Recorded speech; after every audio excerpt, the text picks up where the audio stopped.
I'm Laura Ingraham, and this is the Ingraham Angle tonight. As always, thank you for joining us. Fani lines blurred. That's the focus of tonight's angle.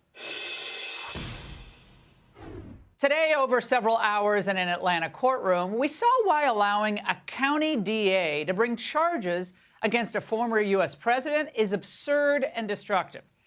Now, Fani Willis is a leftist who thought that this case would catapult her to political fame, maybe even the Senate or governor's mansion, because it would be Fani, the Trump slayer.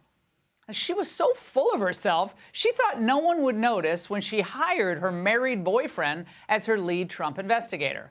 Now, just to refresh everyone on the timeline here. On New Year's Day 2021, Ms. Willis started as Fulton County DA, and then the next month, 40 days later or so, February 10th, she opens the criminal investigation into the Trump election interference claim. And then, months later, by November 1st, she hires her friend, Nathan Wade, as a very special prosecutor. And then the next day, he files for divorce from his wife. Now, of course, Willis and Wade didn't expect that his divorce proceeding would become an issue in the Trump case.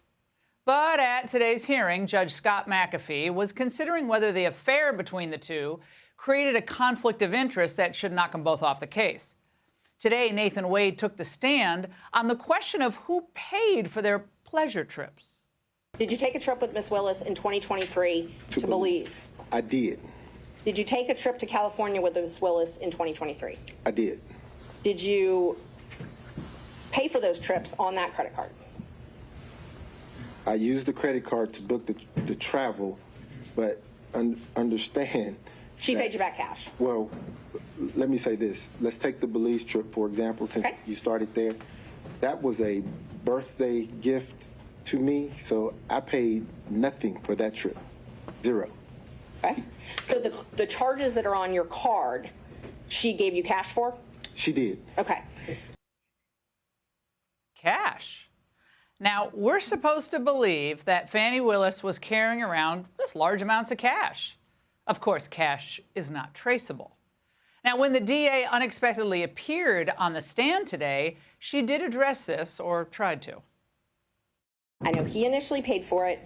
Did you pay him back? For the cruise and for Aruba. Yeah, I gave him his money before we ever went on that trip. You gave him cash before you ever went on the trip? Mm-hmm.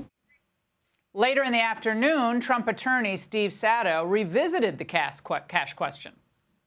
I'm asking you whether or not those payments would be reflected on credit card bills of yours. So there was about $500 that I think is reflected on a debit card. What my recollection is, I took about $4 in cash with me to that. 400 or 4,000? 4,000. 400 or 4,000? She answered 4,000. Now, who carries around that kind of cash? Well, Fani does. Again, very convenient because you need a paper trail, right, to show that Willis did repay Mr. Wade and that she wasn't getting a financial benefit from the lawyer that she hired to investigate Trump. Did you keep track of this cash that you paid him at all? What are you talking? I don't understand. Did you keep track? Did you keep a ledger? Did you keep track of it? So I've only given him cash, as I mentioned, 3 or 4 times. There's no ledger. This is friends handing money off to each other. Of course, just friends handing money off to each other. This is ridiculous. Just like the idea that Ms. Willis didn't know her ethical obligations as the county DA. Did you disclose your relationship to anybody at Fulton County?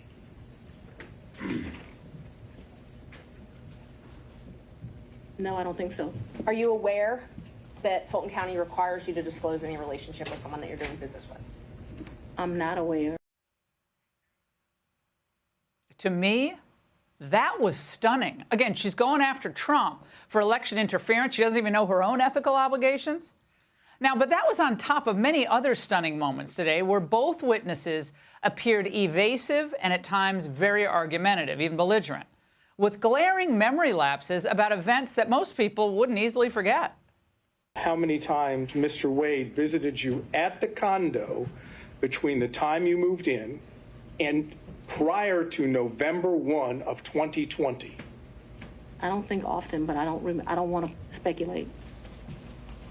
Can we say More than 5? More than 10? Let's say more than 10, but I'm not sure that that's even accurate. What about any other prosecutor that's involved in the prosecution of this case? I don't think any of them have. Yeah, because a personal residence is not a typical venue for official meetings between government lawyers.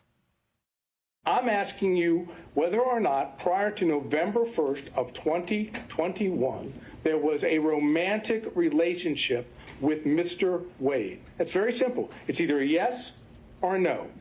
I don't consider my relationship with him to be romantic before that. I'm not a hand holder. You didn't see the need, if I understand, to tell any of the people on the prosecution team when you had established a romantic relationship with Mr. Wade that the lead prosecutor, that is the man that was basically giving orders to others, was dating or having a romantic relationship with you. From at least 2020, me and Mr. Wade were friends. We were friends. We hung out. In November of 2021, I hired him. I do not consider our relationship to have become romantic until early of 2022. The romantic relationship ended before the indictment was returned, yes or no? To a man, yes. Well, to a man, yes. To you, no? To a man, yeah. What? Now, women across America are laughing because every woman I've ever met remembers vividly when a relationship starts. She said, well, it started between February and sometime in April. Bizarre. Now, of course, this all flies in the face of earlier testimony of a friend of Ms. Willis who was questioned about when this Willis-Wade relationship began. Okay. So you know that their relationship, their personal relationship, began shortly after this municipal court conference. Yes. And do you understand it that their relationship began in 2019 and continued until the last time you spoke with her? Yes. What motive would her friend have to lie about Ms. Willis's relationship with the prosecutor? The prosecutor, of course, that she hired to go after Trump. It's unclear what motive she would have. But what is clear is that when Fani gets in trouble, Fani plays the victim. She stayed away, for the most part, from the race card today, except for a few moments like this. Did you have contacts with Mr. Wade in 2020? Very limited contact because Mr. Wade had a form of cancer that makes your allegations somewhat ridiculous. I'm not going to emasculate a black man. Did you understand that? What? Again, her first instinct is to deflect and then try to engender some type of, in this case, racial sympathy. There were lots of poor me moments. So let's be clear, because you lied in this. Let me tell you which one you lied in. Right here. I think you lied right here. No. This is the truth. Judge, and it is a lie. It is a lie. I turned 50 in 2021. That's probably one of the worst birthdays I've ever had. I ask you who knew. You could answer it and then explain this, Willis. I am very private. It's like a woman doesn't have the right to keep her private life private. I don't need anybody to foot my bills. The only man who's ever foot my bills completely is my daddy. Look, as wild as today's testimony was, and I was riveted by it, long before we knew even who Nathan Wade was, it was obvious that the election interference case brought by this Fulton County DA was tainted. By charging Trump and 17 associates under a state racketeering statute, Willis showed us who she really was. A rogue prosecutor on a political mission to disqualify the GOP's leading candidate from the 2024 campaign. Now, even never Trump legal experts have thrown water on Willis's case. Questioning Trump's judgment, okay, that's one thing, but portraying him with this state RICO statute as some type of mafia crime boss whose enterprise was subverting democracy, that is quite another. The Willis investigation was a political vendetta, and it was a travesty from the get-go. There are plenty of low-life radicals across the country who want Trump off the political scene, but they shouldn't have the power to prosecute and be paid by state taxpayers or have any power to interfere with the 2024 presidential election, because that's election interference.